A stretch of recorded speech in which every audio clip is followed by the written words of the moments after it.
So, as we have seen in our previous slides, as we have seen in the previous lectures, so we have gone through some of the fabrication methods. So, in that fabrication methods, we have seen different process, that is bottom-up process and top-down process. In bottom-up process, we have different deposition methods. We have different methods like electro deposition, solid phase reduction, sol gel method, and colloidal method. So we have seen some of the advantages of this process, some of the advantages of top-down process and bottom-up approach process. Right? Now, today we'll see what in this lecture we'll see what is the sol gel method, right? So, what is the solution gel method, right? So, basically, there are 4 steps are used. 4 steps are used in sol gel method, right? So, that is the 4 steps are: first one is the preparation of preparation of solution, and next one is the preparation of gel, and third one is drying and purification, and other is how the product is formed. By preparing all these above 3 methods, by following all the above 3 steps, how the product is formed, right? So this is what we shall see in this video, right? So that is preparation of a solution. So the starting materials used in the preparation of the sol are usually inorganic metal salts or metal organic compounds. So the general materials used are inorganic metal salts or metal organic compounds such as metal alkoxides. This is what the preparation of solution. So for preparation of solution, these are the materials that we use, right? So the first material is inorganic metals. So that is what inorganic metal salts or metal organic compounds. So these metal organic compounds like metal alkoxides, right? So these are some of the materials that are used for preparation of solution. And next is the preparation of gel, right? So this is a typical sol gel process. So preparation of gel, think about a typical sol gel process, right? So the precursor is subjected to a series. The precursor is subjected to a series of hydrolysis, right? So the precursor will be undergoing the hydrolysis and then go for polymerization, and hydrolysis and polymerization reaction to form a colloidal suspension known as gel. Right. So this is what the typical sol gel process is, right? So the precursor is subjected to a series of hydrolysis and polymerization reaction to form a colloidal suspension known as gel. So this gel is just like a liquid and solid combination, right? So that is what gel is. And after that preparation of gel, the third step involved in sol gel method is the drying and purification. So drying and purification. Once the solution or the gels are formed, there should be given some heat treatment, right? So in this step, the heat treatment is given to the gel. The heat treatment is given to the gel emulsion to dry it up. That means the gel should be dried up, okay, to the level of necessary.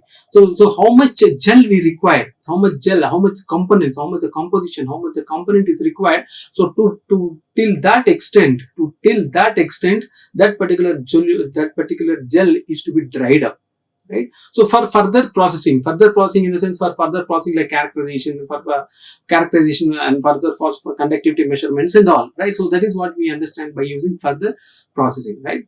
So and final step that is included is the product formation. So in product formation there are different techniques, right? The product formation there are different techniques. So if we can fabricate the particles, we can fabricate the particles or fillings or desired shape and size, right? So this is what regarding the product formation. So different techniques we can fabricate, the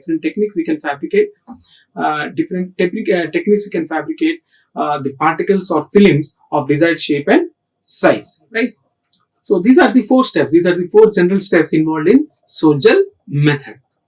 Next is, so this is a flow chart. This is for the flow chart of sol gel method to produce nanomaterial. The flow chart, this is a flow chart that is what we use for is a the flow chart for sol gel method to produce nanomaterials. So here, as we told in our previous slides, so for the formation, for the preparation of solution, we need some inorganic metal salts or metal organic compounds such as metal oxides, right? So that is what the solution of metal oxide. So the solution of metal oxide is given the hydrolysis and is this solution of metal oxide is should undergo hydrolysis and condensation to form the solution. That means the solution of metal oxide should undergo the hydrolysis and condensation, right? So this condensation hydrolysis, so this should be undergone into two different types. That is first one is the hydrolysis and other is hydrolysis and condensation. So where a solution is formed, where the solution of that metal oxide is formed, right? So this solution, this will undergo two processes. One is hydrolysis and other is the hydrolysis and condensation. Here we can see here, so it is undergoing two processes, right? So here it is hydrolysis and condensation.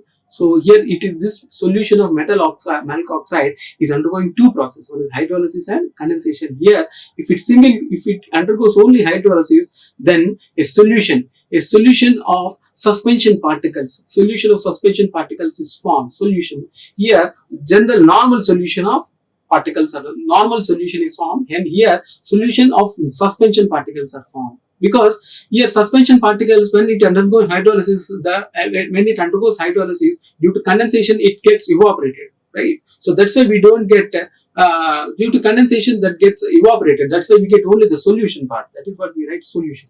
Whereas in hydrolysis, the suspension particles will be present. That is what the solution is, right?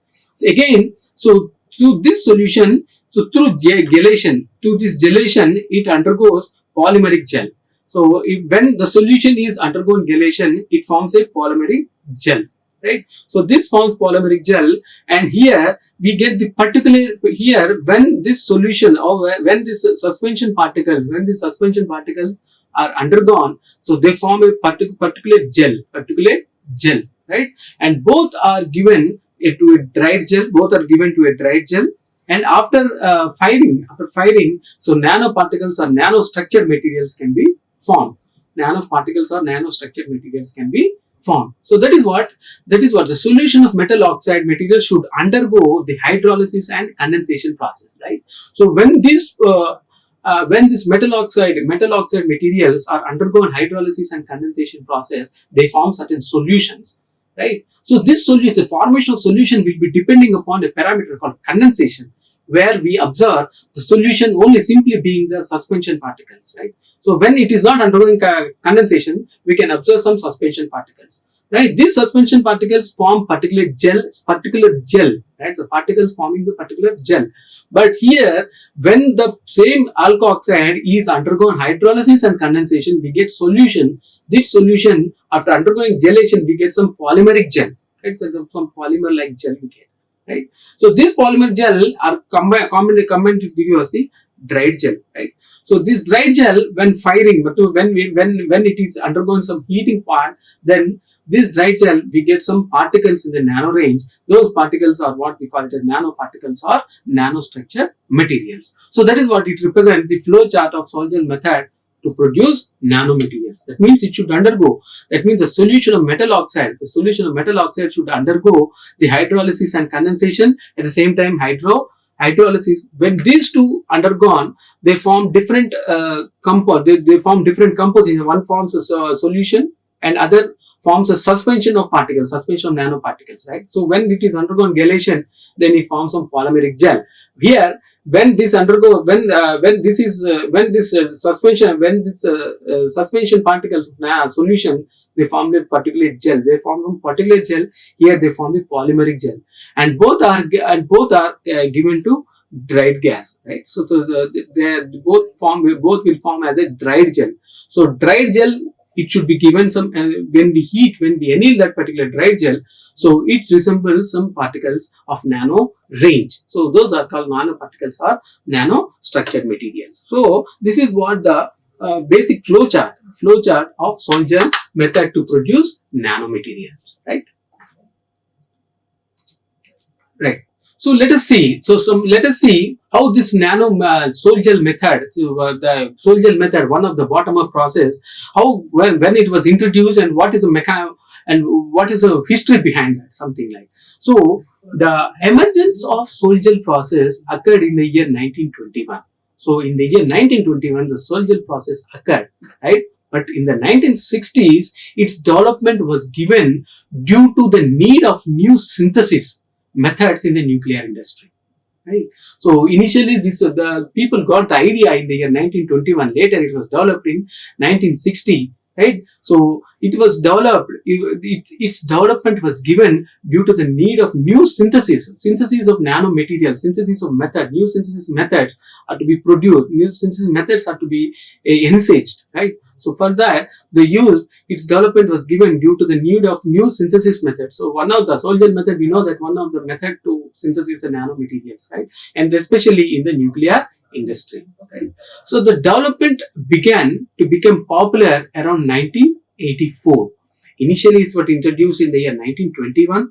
Later, in 1960s, it started developing, and this development has become popular in the year 1984 and reached its splendor in 2011. Right? In the 2011, as shown in figure, I'll show you that figure, right? So that is what? So first introduced in the year 1921, right? First introduced in the year 1921, later was developed in 1960, right? And it got some it flew as a developing material in 1984, and in 2011, right? And in 2011, people started using this method as one of the best method to prepare the nanoparticles, right? So soil gel method, people started admiring that soil gel method is one of the essential method to prepare the nanoparticles, right? So Dr. Jeffrey Brinker is a pioneer in the synthesis of materials in nuclear chemistry, the synthesis of chemistry of nanomaterials and soil gel science, and sets an important guideline for the flowering of the soil gel method, right? So Dr. Jeffrey Brinker is a pioneer in the synthesis of materials and soil gel science and sets an important guideline for the flowering of the soil gel method, right? So other researchers who have developed their research, in the soil gel field, making substantial and important contributions to this field. So the people as soon as it started showing its own exposure, the soil gel method, so people also started giving their contribution to this process. So what the important contributions to this field are Dongyan and Zhao and David Avnir. Right, so these are the people these are the researchers, right, who have developed their research in soil gel field, making substantial and important contributions to this field, right? So people after contributing a lot, so this method of soil gel is one of the route for synthesis. So synthesis a nanomaterial. So synthesis a material in the nano range. So people started following the soil gel method. Right? So the method of soil gel is a route of synthesis. More used worldwide, that there is a meeting named International Soil Gel Conference. Right? So there was an international conference. There was an international conference in the soil gel process. I mean, people. So when people started working on the soil gel method, so it formed a committee like, right? So that is what they formed one conference also on this soil gel method. So in this conference, people may start giving their different techniques, different materials. So how the synthesis can be done using this process, right? So this conference is held for every 2 years, bringing together renowned scientists with the new generations who gave contributions of their work in different areas, all linked to the soil gel method. Right? Since it is a conference, international conference on soil gel method, so for this conference used to be held for every 2 years. So bringing together renowned scientists. So conference means we know that all the scientists, all the researchers, all the workers, all the research scholars, researchers, scientists, everybody come together and discuss their upcoming research, okay, and how they can be improved and how can be developed. right? So the new generation who gave contributions of their work in different areas or that are linked to the Sol-Gel method. So this is what some of the introductory fact regarding the Sol-Gel method. So initially, let us understand that this Sol-Gel method, people got the idea in 1921. Later, it was developed in 1960, right, and became popular. It became popular among the researchers in 1994, and at its peak stage, so people started synthesizing the material in 2011. Right. So one of the scientists, Jeffrey Brinker, is a pioneer in the synthesis of materials and Sol-Gel science, and sets an important guideline for the flowering of Sol-Gel method. Right. So again, there were different contributions from different people, right, like Dong Zhenzo and David Abnir. So these are the people who have contributed their much of the research in Sol-Gel method. So for every 2 years, for every 2 years there was a conference. There was an international conference on Sol-Gel method, where different researchers, different scientists come together and discuss their ideas and discuss their contributions and make collaborations in different areas that are linked to the Sol-Gel method. Right. So this is what the evolution of Sol-Gel publications that we have seen in our previous slide. That is what the figure 1, that is a temporal evolution of Sol-Gel publications. So people started. So as we told, so it was occurred in the year 1921. So it was occurred in the year 1921, and later in the midst of 1984, it started growing. The development began in 1984, and the exposure for this, as we told, so the exposure became popular in 2011. That is what the peak stage you can see here. So this is what the 2011. So it was started in the year 1921, right? Slowly it started capturing its own methodology for synthesis of the nanomaterial, and in 1984 it started growing. That means the development of this method has been reaching. That means the exposure of Sol-Gel method has been increased in 2011. So from 2011 onwards, it reached its splendor. That means people started using the Sol-Gel method as one of the best synthesis methods for the production of nanoparticles from the year 2011 to 2019, right? So this is what the temporal evolution of Sol-Gel publications. So this is what the documents per year. So zero documents 1921. So as soon as it reached its stages, at 1984, there was a growth. People started using much more publications and it reached. So in 1984, it got some exposure of this particular Sol-Gel method, and in 2011, it reached its peak stage. It became one of the best technique for the preparation of Sol-Gel. Sol-Gel method became one of the best method for the preparation of nanoparticles, especially in synthesization of nanoparticles. So that was started in the year 2011, right? So after 2011, it started growing its heights, and people started organizing some conferences and doing all that conferences, and people coming from different areas, researchers, scientists coming from different areas, and they're sharing their ideas and giving what is the contribution they can do for the further improvement of this method. So this is what the evolution of Sol-Gel publications, right? Now, what is the general mechanism? What is the general mechanism for the production of Sol-Gel method, right? So the general mechanism includes the description of the Sol-Gel process can be formation of an oxide network, through polycondensation reactions, right? A description of the Sol-Gel process, can be the formation of an oxide network, right? Through polycondensation reactions, of molecular precursor in a liquid form. So if you come to the general mechanism, so a description of the Sol-Gel process can be formation of oxide network, and this oxide network is through polycondensation reaction of molecular precursor in a liquid. So in a liquid state materials, there is a molecular precursor in a liquid state materials, and through polycondensation, the oxide network can be formed. In general, in this process, In general, that is what we call it, the general mechanism. In general, in this process, several stages are identified. There are different stages in this process. When we study about the general mechanism, there are different stages are identified, starting with a silicate solution, and then forming a solution, which will then be transformed into a gel. And finally, a dry gel is obtained, right? Finally, a dry gel is obtained, which is generally formed by a three-dimensional network of silica with numerous pores of various sizes that are interconnected. That is what. So, in general, in this process, several stages are involved. So, if you can see the figure here, there are several stages that can be formed here, right? You can see there are several stages that are formed in general in this process. Several stages are identified, starting with a silicate solution, right? Starting with a silicate solution and then forming a gel, forming a solution, which then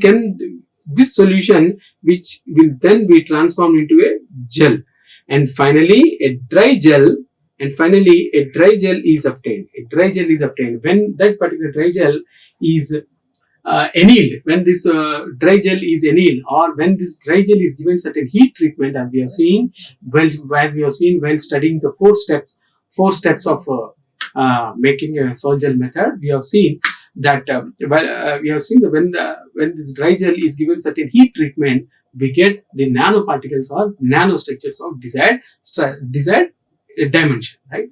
So that is what, which is generally formed by three dimensions, network of silica with numerous types of various sizes interconnected.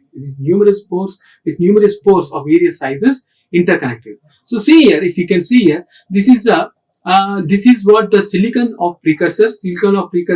So that is what given condensation. So this condensation is formed a solution called colloid solution. And when this is given a gelation, we get a gel. A gel is formed. Gel is formed in the sense like we see the toothpaste gel, like, so there is a liquidity in that. We cannot tell it is 100% liquid or 100% solid. It is like a gel, right? When this gel undergoes supercritical drying, we get aerogels like this, right? So these aerogels, when sintering to certain temperature, we get some dense ceramic-like materials, right? So these gels, when dried, we get the grinding. We get some powder-like materials. That is what correct gel, right? And when this and these are all interconnected. That's why we are telling in this process. In general, in this process, several stages are identified. There are different stages that are identified, starting with a silicate solution. This is what the silicate solution. Then forming a solution. In colloid, right? Which will then be transformed into a gel. And finally a dry gel is obtained. Right? Which is generally formed by a three-dimensional network of silica. Right? Silica with numerous pores of various sizes interconnected. So here we can see here, this is a dense thin film formed here, and we have certain fibers that are formed from solution of colloids, right? So these colloids are sprayed a dip or given the coated substrate, and this is dried, and we get this solution colloid when dried in the sense when this is dried, we get a powder like structure, right? So when this is drawn, though, we can see that they represent like fibers like method. These gels will be represented like fibers, and here they are dried as powders. So this gel, when they are dried, they show this type of behavior. That is what zero gels, right? So this is what zero gels we can tell. When the zero gels are again grinded into in very small size, then we get also a powder like structure. That means this sol gel colloidal method, when it is dried, is showing the powder form. When this zero gel is grinded, we get the powder form. So that's why different techniques are involved, right? That's why That's why we are writing here. In general, in this process, several stages are identified, starting with a silicate solution and then forming a solution, which will then be transformed into a gel. And finally, a dry gel obtained, which is generally formed by a three-dimensional network of silica with numerous pores of various sizes, and they are interconnected. Right. So this is one of the general mechanism for these stages of the soil gel process. Right. So that's how we are telling a description of the soil gel process can be formation of an oxide network through polycondensation reactions of a molecular precursor in a liquid. Right. So this is what the general mechanism we observe. So what is the working principle? What is the working principle? How the working principle of soil gel method takes place, right? So this is what the general mechanism we have seen. And now if we come to the working principle, soil gel process is a chemical route, right? So soil gel process, a synthesis of nanomaterials. Synthesis of nanomaterials is basically a chemical process. That is what we are calling it. Soil gel process is a chemical route used to synthesize glassy materials or ceramic materials at relatively at low temperatures. So soil gel process is a chemical route used to synthesize glassy or ceramic materials relatively at low temperature, right? So based on wet chemistry processing, based on low temperatures, based on wet chemistry processing, that involves the preparation of solution, the gelation of the solution, and the removal of liquid existing in fine interconnected channels within the gel, right? So this is what the soil gel method, soil gel process. It is one of the process. Is a chemical route, as we told. It is a synthesis of the chemistry of synthesis of nanomaterials. Synthesis of chemistry of nanomaterials. So soil gel process is a chemical route used to synthesize glassy or ceramic materials at relatively low temperatures, based on wet chemistry processing. This wet chemistry processing involves the preparation of the solution, and the gelation of the solution, the gel of the solution, and the removal of the liquid. When as soon as the gel is formed, the removal of the liquid existing in the fine interconnected channels within the gel, right? So this is what we generally understand by a chemical route method of soil gel process. So the basic principle, behind this soil gel is nothing but, the soil gel process may be described as a formation of oxide network through polycondensation reactions. Right? So the soil gel process may be described as formation of an oxide network through polycondensation reactions. Oxide network through polycondensation reactions of molecular precursor in a liquid. A solution is a stable dispersion of colloidal particles or polymers in a solvent. Solution is a stable dispersion of colloidal particles or polymers in a solvent. So the particles can be either amorphous form or crystalline form. Right? A solution is a stable dispersion of colloidal particles or polymers in a solvent. So the particles may be amorphous or crystalline. Right? So soil gel processing of bulk glass consists of process of wet gel formation. Soil gel processing of bulk glass, because we told soil gel process is a chemical route used to synthesize glassy materials or ceramic materials at relatively low temperature based on wet chemistry processing. Right? Similar. So in the same context, soil gel processing of bulk glass consists of process of wet gel formation, drying of the gel, and subsequent sintering of the gel to glass by heating. Right. So first the solution is made. After that solution is made, it is processed into wet gel formation, and after wet gel formation, if we dry that, we get the dry gel, and subsequent if you heat if that particular dry gel is undergone the heat treatment, we get the sintering of the gel. That means we get the gel form, right? So we get the gel form. That is what we are telling. Subsequent sintering of the gel to a glass by heating. So among this process, drying of a wet gel body is one of the critical process. So among this process, the drying of wet gel body is one of the critical process when one desires to make a bulk glass. Without cracks and fracture, right? So that is what soil gel processing of a bulk glass consists of process of wet gel formation, drying of the solution, drying of the gel, and subsequent sintering of the gel to glass by heating, right? So by heating. So that was what the point was recovered from Rabinovich in 1995. So among this process, drying of wet gel body is one of the critical process when one desires to make a bulk glass without cracks and fracture. So that is how the glasses are prepared, right? So how the glasses are prepared. So the glass materials, how the glass materials are formed. Initially we take some powder form, right? We take some oxide materials of the glassy material, glassy composition materials. We take the oxide and we make the powder form. After making the powder form, we add some we add some solution oriented materials. So as soon as the solution oriented materials are formed, we anneal to certain temperatures around 1200 degrees centigrade or 1400 degrees centigrade. When that is annealed to certain variation temperature, we get some liquid form of the powder nature. Liquid form. So that liquid form, when the temperature is slowly reduced, we get some jelly-like nature.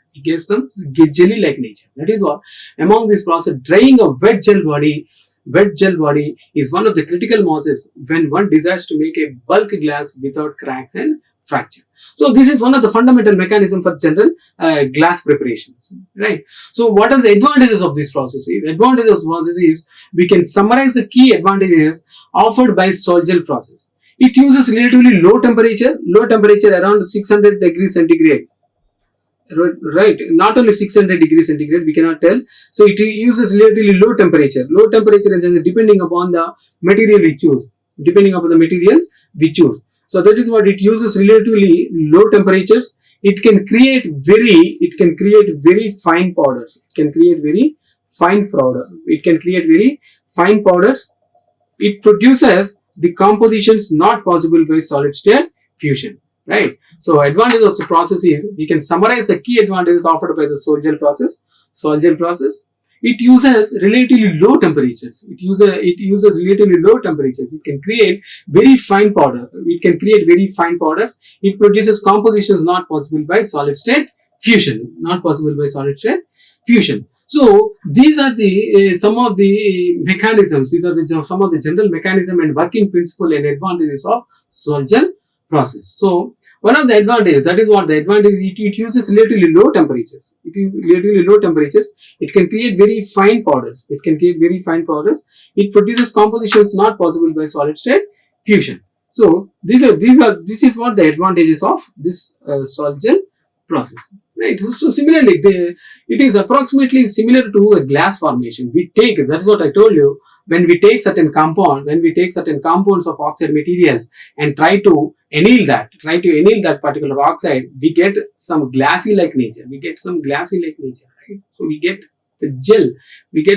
When due to certain temperature, if you heat that particular powder, mix it with some solutions around some 1200 or 900 degrees or 900 to 1400 degrees centigrade, if you anneal it, we get some jelly like nature. Right? So if that jelly-like nature is again sintered, it reduces to powder form. Right? So this is one of the method for preparation of glass. So how the glassy materials are prepared. So this is similar to the glass preparation. That's why we tell sol gel process is a chemical route to synthesize glassy or ceramic materials at relatively low temperature based on wet chemistry processing that involves the preparation of a solution. Right? The gelation of the solution and the removal of the liquid existing in fine interconnected channels within the gel. So the basic principle, as we told, the basic principle is the sol gel process may be described as formation of an oxide network through polycondensation reactions. Formation of an oxide network through polycondensation reactions of a molecular precursor in a liquid. A solution is a stable a solution is a stable dispersion of colloidal particles or polymers. Colloidal particles are polymer. We get a polymer-like structure. We get a polymer-like structure in solvent. So the the particles in this polymers can be either amorphous or crystalline, and that can be that can be characterized whether it shows a crystalline nature or the particles are showing the crystalline nature or amorphous nature. That can be characterized by using some powder XRD methods or single crystal XRD methods, right? X-ray diffraction techniques. So that can be easily identified. If there are peaks in the XRD, then we can tell that is a crystalline nature. When there are no peaks, then we can call it as simply the amorphous structure, right? So that is what the sol gel process. The sol gel processing of a bulk glass consists of process of wet gel formation, drying of the gel, and subsequent sintering of the gel to a glass by heating, right? So heating around temperatures to 900 degrees centigrade to 1200 degrees centigrade. Among this process, drying a wet gel body is one of the critical processes when one decides to make a bulk glass without cracks and fracture. That means we need to get the fine structure of the glass, right? So that is a drying of wet gel body is one of the critical process. That is what when one decides to make a bulk glass without cracks and fracture, right? So another advantage is this can be observed at relatively low temperature. It can be observed at it uses a relatively low temperature. It can create very fine powders. It produces compositions not possible by solid state fusion, right? So why we need to go for sol gel method? What is the need for sol gel method, right? So that we will see in the next coming videos. Like, share and subscribe. Hit the bell icon for more updates.